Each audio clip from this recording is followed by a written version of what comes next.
got the queens in the house, y'all.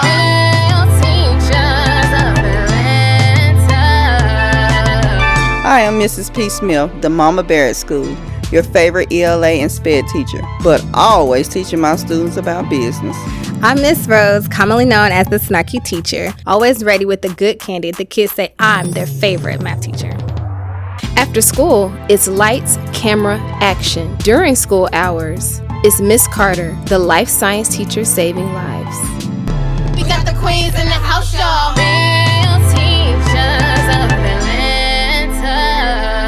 And welcome to another episode of Real Teachers of Atlanta. I am Ty. I'm Nikki. I'm Joya. And today we have Denroy Athill, who's an owner of Gadgetry Electronic Repair and Paper Loaf Credit Repair. He is self-taught and he's an entrepreneur. Welcome to the show, Mr. Denroy. How are you? I'm well. How are you guys? We're glad to have you on the show. So let's get into it. Here. Let's go ahead and talk about Paper Loaf. What is it? Paper Loaf is my credit repair company, something that I started out of failure. So I actually started on a fluke, really. I always tell this story, but I purchased a house. I had a house built in 2007. So I relocated from Boston, came to Atlanta, had a house built, had that house from 2007 to about 2014 and foreclosed. Wow. Right? So my credit went On the ground. Yeah. So there was just a situation where I had an eviction because of my two pit bulls, and I had this foreclosure, so I didn't have any place to live, to reside. So I banked on my talent, skills, and trades, which I'm big at professing to my clients, but and people I coach.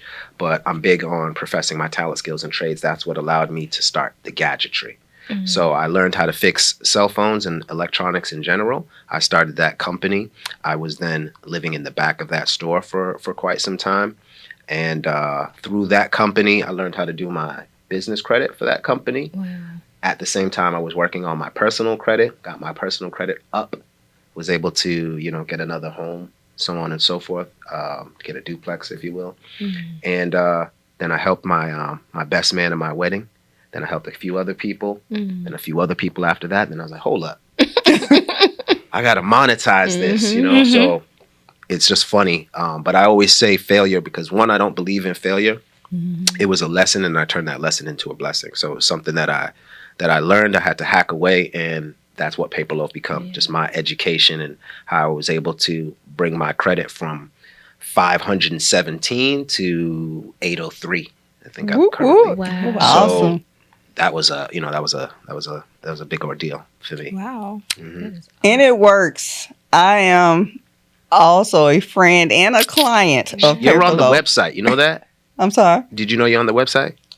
You never knew that? Didn't. I stole you. We'll talk about that. Okay. I'm on the website, guys. But I have used the services. They work. I think I met Den's around 20, maybe 18. Maybe around back at 20. Sounds good. We're going to go with that. Actually, I was looking for a TV.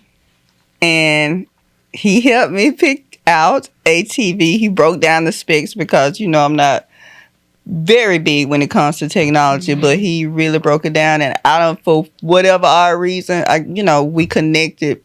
He must knew I had bad credit at the time. Lord. He could sense it. He was just radiating. It was oozing off the pores. I was glowing in bad credit. Oh my goodness. Now, as he eloquent so put his credit score, I am a little too embarrassed to say mine was very low. I was very, I had came I was in a situation with someone, so that can affect your credit when you get involved and in a relationship and trying to help people out and so on and so forth. But I was in a really bad space when it far as my credit. And I met him. We talked and we met, and let's just say probably within the first 2 months. Because he's going to stay on you. He talked that talk. He ain't going to let up. And if you too sensitive, Yeah, Because he's you're gonna too make sensitive. You're not for me. Right. He's going to make you be accountable. And he's very big, as if you can sense, he's very big on affirmation. I think that's because of your journey that you had to have. So he's very big on affirmations. And I still, to this day, I should have brought it, but I had a whiteboard and he told me to write down everything that I wanted to see from my fig, from what I wanted. Wow, you still remember that? Yes, my fig is what I wanted to see. What is every your month. fig, Taisha? And at that time, I wanted to see at least $5,000 a month. That was my fig back then. And what I wanted so all these affirmations, my credit score, what did I want it to look like? You know, write a vision, make it plain. Yeah. Y'all, everything that I wrote on my whiteboard, on my mini vision board, came to pass. Wow. And now, you know, I gotta, the credit is awesome. The credit is great. I can move about different. I ain't got to be worried about it, praying when I'm filling out the applications no more. I already know it's going through. Well, let's say it other than just manifestation, you got to have some action. With the action, you got to have some plan, right? Otherwise, we just freestyling. So I feel it's uber important that we're all on top of our financial health. Right? We're on top of our health. You should be on top of your financial health. Right? That's a good point. Yeah. So if I asked everybody a question, how often do you check your credit? In what interval do you check your credit? Probably once a week. Once a week? I love you. Yeah, probably Same. So most of us don't check it, not once a month, not once every 3 months, not once a quarter, nothing. Right. I'm Or glad we're you said scared that. to. I You get have what a I mean? friend- It's a, Not it's that a fear. I have a friend I just got on him for because tell all his business, but I was talking to him and he was talking about a situation and I said, what he was saying, I won't tell exactly, but what he said, I was like, when's the last time you looked at your credit? Like, do you know what's on it? Like, do you know what's in your name? What's really out there? He said, what do you mean check my credit? I said, boy, you crazy? You should know I didn't realize that a lot of people don't check their credit like that. Like I assumed that it was that you just do it, once a week, once every day, whatever. I just thought that was the norm as an adult, that people know that. But even saying that out loud, I guess people, like what you're saying, is people don't really know that for real. No. Like they just living Some around, people don't not sure. care to say it politely and respectfully. And if you know what I know, then you would definitely care, right? But if, I get it. I get why some people are, they standoffish when it comes to credit, or they don't want to see their own credit, but it's never going to change if that's your attitude, right? And the fear is you just not knowing. If you knew how to look at your credit or how to correct your credit report, especially when you come to me, you come to Paperloaf, you shouldn't leave and then mess your credit up and have to come back to Paperloaf. Right. You should have learned what the proper utilization is, how many inquiries or less you should conduct per year, right. How many accounts you should have to have a good credit score, and the mix that you should have in your accounts, how many revolving, how many installment. Now, this is what I say when we grasp our financial health. So a cheat code would be using Credit Karma, right? If you have Credit Karma, everyone has access to that. It's a free tool. You click on your score.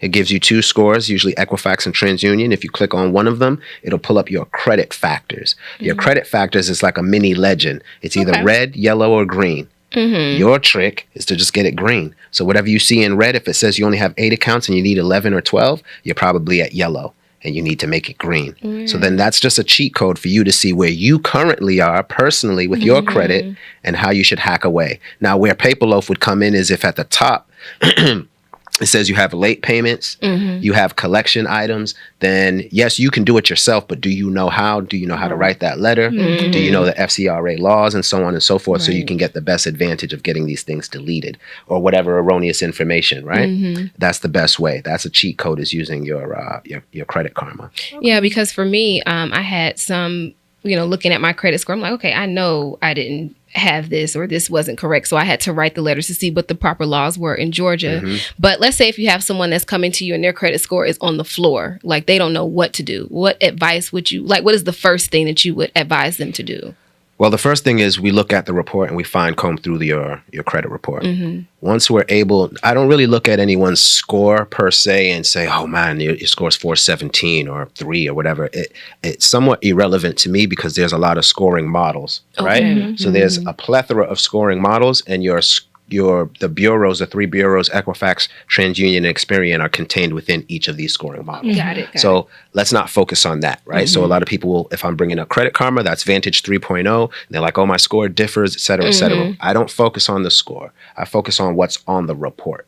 Got it. Right. So once we're able to focus on what's on the report, then we can go somewhere. So the first step is ironing through the credit report and seeing what's there and what's not there. Do you have 3 revolving accounts?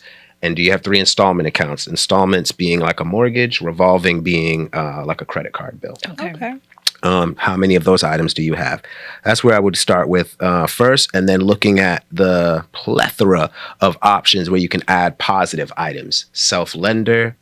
A lot of people are not aware that you could add the last 2 years of rental history to your credit report. Wow. That's I did huge. that. Yep. That's maybe the 150 for one person, 2 people. It's maybe 250. That's well worth it, and you're getting a boost anywhere from 20 to 70 points. That's huge. Wow. So once you know a great deal of options, you can take advantage and better your credit report. It's really about what do you know, and are you willing to pay for the education, or are you willing to go find the education yourself? Right. Okay. Well, I know a lot of our audience is teachers, and they're on, I hate to say like fixed incomes basically, and they don't get paid every, every 2 weeks, or, usually it's like once a month. And I know that we hear a lot about how that's a struggle. How would you, do you help with maybe budgeting or like really explaining maybe better spending habits or ways that they can approach looking at their finances to help them get to a point of,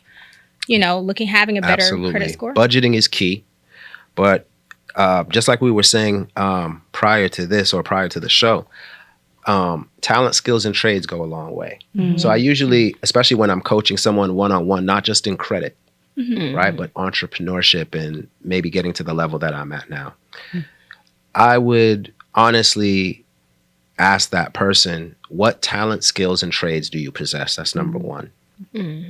How could we monetize that? Number 2. And number 3, are you aware of OPM, other people's money? Credit. So when people are like, oh, I don't deal with credit or whatever the case is, I'm low-key prejudging you. I'm like, so you don't like free money? Who doesn't want to have 3 to 5 credit cards in their purse or in their wallet on any given Sunday? And that could be anywhere from 20 to 100,000. Or like Taisha was saying, one of her cards is unlimited. So with all of that, imagine what I'm saying. We should, when I coach some of my students in this financial industry, it's more so you can have one card to take care of your car, one card to take care of these bills, one what if, God forbid, right? That's how you want to look at it. One to big up your business, or marketing and branding and scaling up your business. And that's free money. So as long as you're able to use your credit wisely with education, you're not using your credit to let's say go on a vacation or buy new furniture or whatever. Those are some material things that can't pay the card back. I would teach you how to use your credit to create a service or get one of your books out or something that you could monetize that pays the card back, and then you're still yielding thereafter. That's how you use OPM correctly. Yeah. In whatever way. I have a question. So I know a lot of people are saying that the banks aren't a good place to hold, like to sit your money. Where do you think are some better places to kind of park your money to, receive those, dividends? Dividends. Credit union. Okay. Stock options, if you're aware. If not, go educate yourself. That's a lot of free money. Everything is kind of tied to stocks, your benefits and 401k and things of that nature. And I'm just big on, we're going to keep going to the same thing. I would just save up that money and put it into a business. So even if you're working 9 to 5 for someone, you want to work 5 to 9 for yourself. Otherwise, you're going to just help create someone else's dream, help profess someone else's dream instead of yours. So a lot of us get stuck in a 9 to 5, and by no means am I disrespecting a 9 to 5. Sure. What I'm saying is, if you 9 to 5 for ABC company and you want to create XYZ company, how are you going to do that? What time are you putting forth to do that? Right. You know what I mean? So you're going to, most of your time is going to be minded minding someone else's business. Yep. Yeah, I get what you're saying. So some of our teachers, there's a website that we like to use. It's called Teacher Pay Here we go Teachers. with I don't this. know if you're familiar Teacher with it. pay teachers. Teacher Pay Teachers. Rose absolutely hate this site. So some of the products or resources are not free. Teachers make them and they produce them on this website for pay. Do you think teachers should get an LLC to promote their business on this website, or do you Yes. think that should be? I feel everyone should have an LLC. How do I answer this? Let me we're just going to talk money. So if you have a social security number and you got good credit under that social security number and you've yielded 5, 6, 7, 8 credit cards, 3 lines of credit, 2 loans of credit, all on that one social security number, and you got good credit, why not have an LLC or 2 or 3 or 4 or 5 LLCs? And each LLC has business credit. Each LLC has 3 to 5 credit cards. That is very possible for one person, Miss Taisha. Right? It's Absolutely. possible. It's very, I very feel like possible. he's trying to tell you something. Yeah, it's a hint, Miss hint, hint. Taisha. I'm doing the work. It's a hint. It's a hint. I'm learning. Just I'm just for- taking for- it in. for I'm the trying to audience. So for the teachers, absolutely. What do you guys do during the summer? work. No, all right.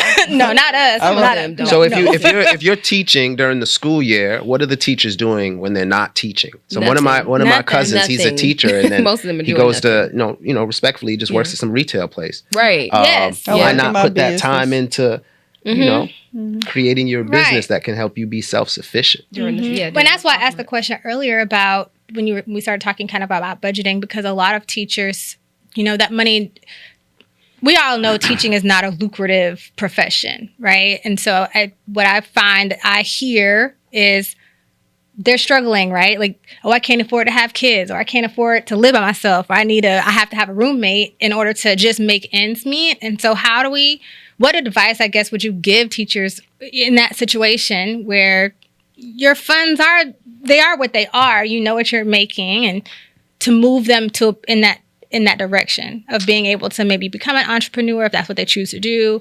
Or how do you get them out of kind of like that rat race where we're waiting for the 31st or the 30th of the month, that last day, to get this check to pay all the bills on the 1st, and then the 2nd through the 29th, you don't have anything, because that's kind of how they're living. It's mostly some of all them. mindset. It's Okay. either going to be Definitely. on a line of spectrum, and by that I mean you're either going to fall and fall flat on your face, monetarily speaking, Okay. and then that's going to force you to get your ass up Oh, okay. and get to the money, Sure. right? Whatever that entails. Right. Or you're complacent and stagnant, and you'll talk the talk and say that you want to create these things and you want to do this and you want to do that. You want to start the podcast. You want to write the book. You want to get this retail shop. You want to do this side job, but you never do. Never do. That's really just all on you. Some people fall into business models that they create because it's something that they were doing. They bake on the side, and everyone loves so there goes the incentive that makes them want to start this business, right? The other spectrum is you can't pay your rent, and now you should just bake this cake and see if you can get $50 or $100 for this cake. How many cakes do you need to bake to pay the rent? So in any case, I always say that we all should be monetizing all of our talent, skills, and trades, irregardless of whatever it is that you do, because that's God's gift to you. Right. So if that's God's gift to you, you should monetize it. So It should teachers be should be easy. It's passion. monetizing their talents. Absolutely. And a lot of Pay teachers teachers. have a plethora of, that's like today's key word, plethora It is. of talents, because you're teaching the future generations. You're teaching our future. So I never understood why you guys are not paid lucratively. It doesn't make sense. Well, but this you know. is the capitalistic world we live in. And We know the answer. And to Wow. piggyback off what you just said, we are the ones that are teaching, our youth. And, I'm one of those teachers. I'm an entrepreneur. So I'm always on the job trying to, I see other people's talent, just who I've always been. I've always seen your talent. I'm always trying to get you to, I'm the one pushing you into that direction to try to monetize or going, they'll tell you, it's always business talk with me.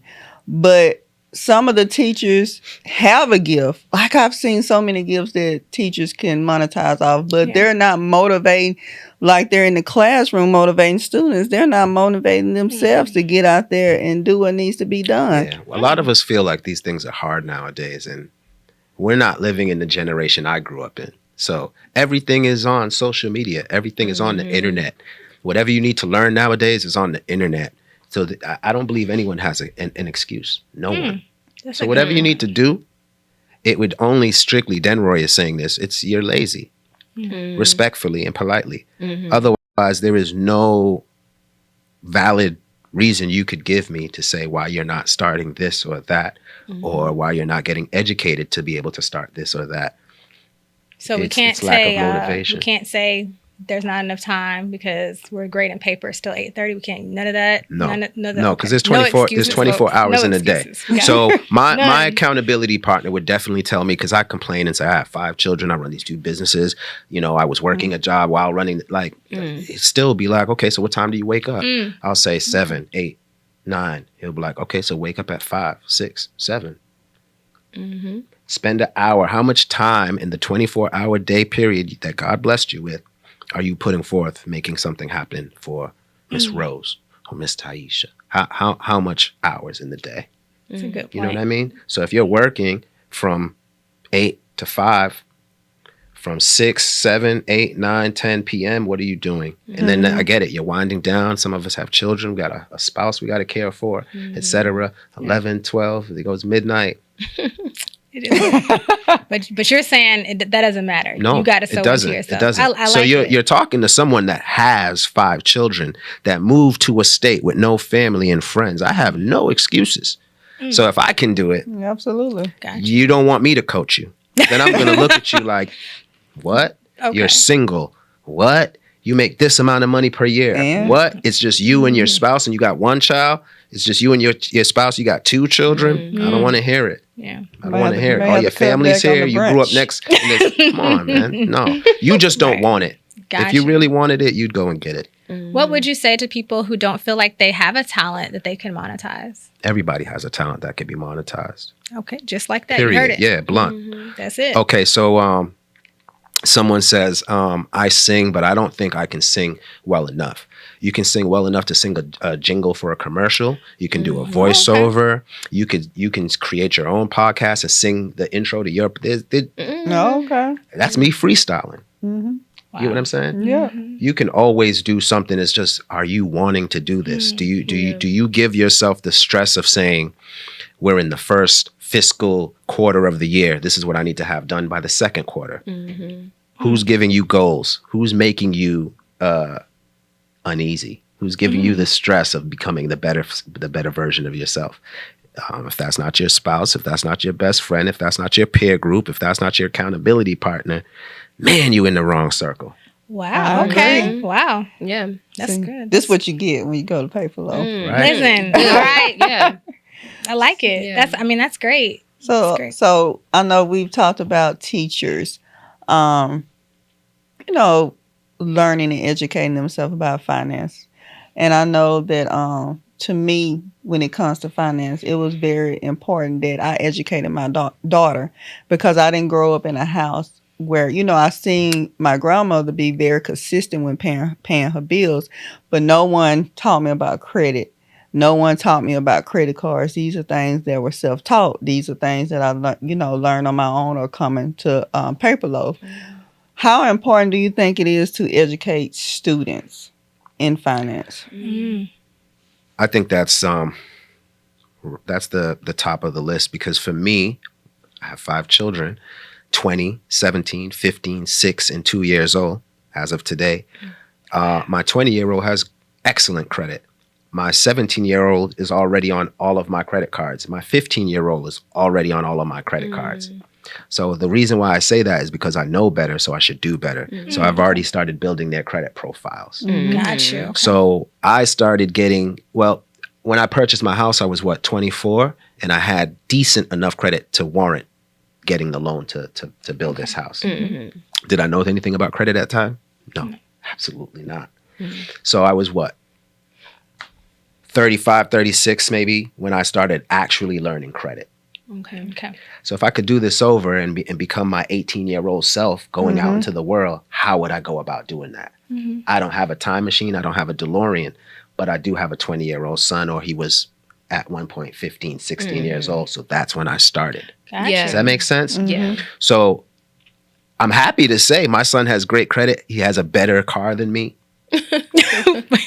You know, he drives a German vehicle. I still drive my little, whatever that may be. It's He okay. drives a better car than me, but that's because his father knew to put him in a better position, monetarily speaking, using his credit. So he was able to go through his credit union, secure a loan for about 20 grand, and versus go to the dealership like we do, go to the Toyota dealership or go to Bob's Auto, and you're going to their finance department and they run your credit 1, 2, 3, 4, 5, 6, That's 7, right. 8. Right. Y'all are familiar, right? Yes. And they run your credit and your score drops because they just did 7 inquiries. You shouldn't even have more than 3 in 2 years.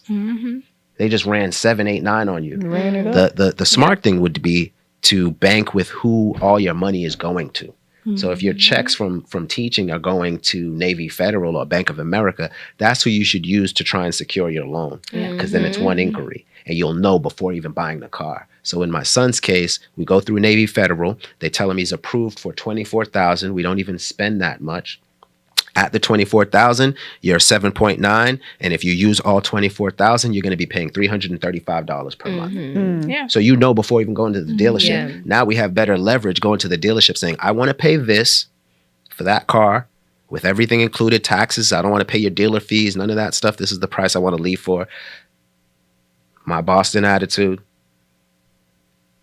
I get what I want. I give him the check, and we're golden. Yeah. Right. And I knew prior to getting the vehicle where I wanted my son's payment to be. Okay. Right? Or I ask him, where do you want to be? Versus they ask you at another dealership and they're fishing your credit to their relationships that they have with these creditors, and they're looking for the best interest of their for-profit company, not for your best interest to get you the best interest rate. You know what I mean? They may get you a lower interest rate, but then they've tacked on another 48 months or 24 months, and you're paying a $10,000 in interest when you should have been paying $3,000. Yeah. So can you talk a little bit more about like you're putting your kids on your cards? You mentioned that, and I don't think a lot of people do that or know what the benefits of That's that an excellent question. So that's called piggybacking. Piggybacking. So did you know, or now you will know, that you can add yourself on? Well, you can't add. You will ask permission to be added onto a credit card as an authorized user. You don't want to be on a credit card that has late payments, because all of the history from that credit card, once you're added as an authorized user, will hit your credit report in 30 to 45 days.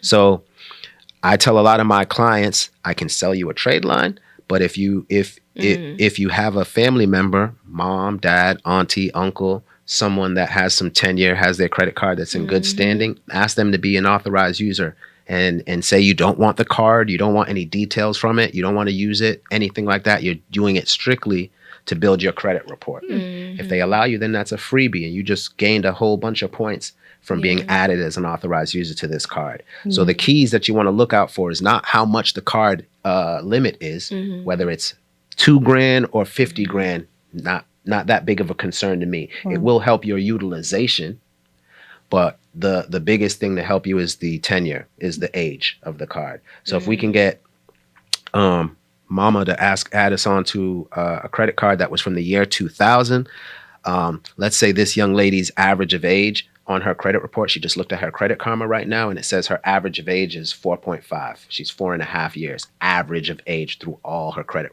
all her credit items on her credit report. She could simply ask her aunt to add her onto her credit card. Auntie's credit card is from the year 2000. It's a $5,000 limit.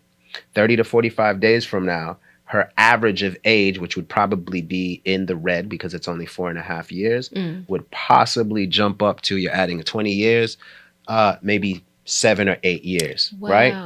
And that was free for you. And now your score is going to reflect that positive jump. Okay. Freebie. Authorize users, yeah. So why is it important for us to do that for our kids? The quicker we build a credit report for them, the quicker they can obtain the credit.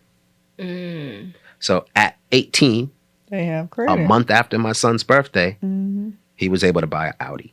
Right? So like, I'm not saying that to be impressive because of what kind of car it is. It's something that we all wanted as a family. We've always drove this type of car. You know, people think, oh, you make this, you know, you should drive, you know, never felt comfortable. We can do it now. He's going to get it.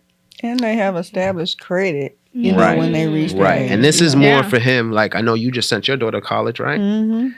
I remember going to college and seeing how many tables and stuff they had out when we went to college. And I didn't know anything about credit at this time. So I'm just going and signing up and getting all these freebies and this and that and the third and blah, blah, blah. And I did get credit cards, but I didn't know how to use them. I just knew it was $1,500. I would use it up to $1,500. Now they say I owe them $2,100. I'm like, whoa, what's going on here? You know what I mean? And then the card would close and then my credit plummets with that. And how many times have I done that before I understood? And that's why it's important to educate, because I have educated, you know, I did the same thing. It's same here. My daughter was she piggybacked, but she successfully has her own she has 3 credit cards. One of them How old is happened. she? She's 19. So I didn't have 3 debit cards at 19. She has American Express, Discover. Discover never gave me a credit card. She has a Discover, American Express, and one of the small ones. American But Express, my favorite. she's learning, you know, she's taught about utilization, which she still has my, you know, because I'll check them. Just send me the username and passwords, you know, because I'm teaching her. Not to say that she ain't like a teenager and go on a balling spree. She did that, but she, you know, when you come home, there's something you got to work and pay towards your And credit I could have card. used that card in college to pay some of these books and travel that's back right. and forth. Tuition. Like, Yeah. man, I was paying everything for the first half of my life. I was paying everything out of my pocket. So if I didn't have it, it wasn't going to get done. Yeah. You know, credit has helped me alleviate a ton of issues. A ton. I agree. A ton. So where can the people find you? Yeah. I'm all over the place, man. Denroy Athill on Facebook. I have a ton of pages on Instagram. _paperloaf_ at gadgetry ATL and at DIY Denroy did. Do it yourself, Denroy did. Okay. That's my main page. That's where everyone can find me. Or you just go to paperloaf.com and sign up. I'll provide you with an audit, and we'll comb through your credit report. And that's mostly it. Okay. Well, we'll make sure we link all of that information Yes, below and in the description for you. And we are sure you'll be seeing him again. Yeah, this was wonderful. Drop some more Thank you for all nuggets the for us. information. Yeah. Thank you guys. I love this thank platform. you. I love what y'all are doing. Thank Thank you. you. Right? This looks really, really, really, really nice. Thank you. Thank We'll you for take having me that. as a guest. Thank you for coming. Yeah. No, Yes. anytime Have 3 it. women Thanks for call coming. me, I'll be there. See, that's what I'm talking about. That's what I'm talking about. All right. Well, thank you so much for tuning in. Bye.